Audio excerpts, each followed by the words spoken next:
Hello and welcome to Wednesday's Words of Worship.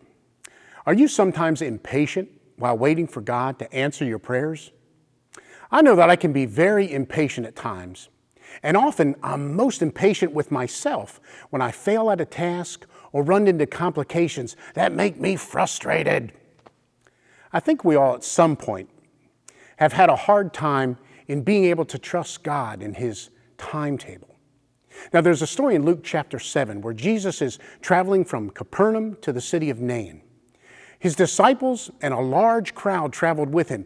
Jesus and his crowd were rejoicing as followers as they followed him to arrive at the city gate of Nain.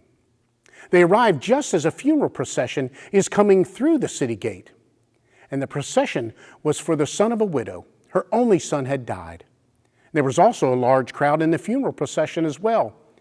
What a contrasting picture we see. God's only son approaching the city with rejoicing crowd, and a widow leaving the city to bury her son, surrounded by mourners. When the two crowds meet, I can imagine maybe a silence or a pause came across both crowds. And Jesus' compassion drew him towards the widow, and Jesus told her, "Don't cry." He touched the stretcher that her son was lying on and told the young man to get up. The Bible says that immediately the dead man sat up and he began to speak, and Jesus gave him back to his mother. I can only imagine that now both of these crowds were rejoicing together. These two crowds met because of God's divine timetable. Jesus' complete obedience to the Father's will brought Jesus to that exact place at that exact time where they were carrying the son of the widow to bury him. And both crowds got to witness a miracle and the power of God.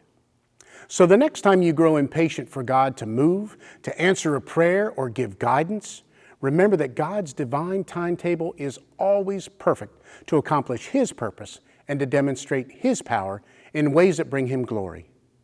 Now, I still need a lot of work on my patience, but let's agree together today to more readily trust God's timetable in our lives. Hey, thanks for listening. I'm Kevin, and I hope to see you again next week.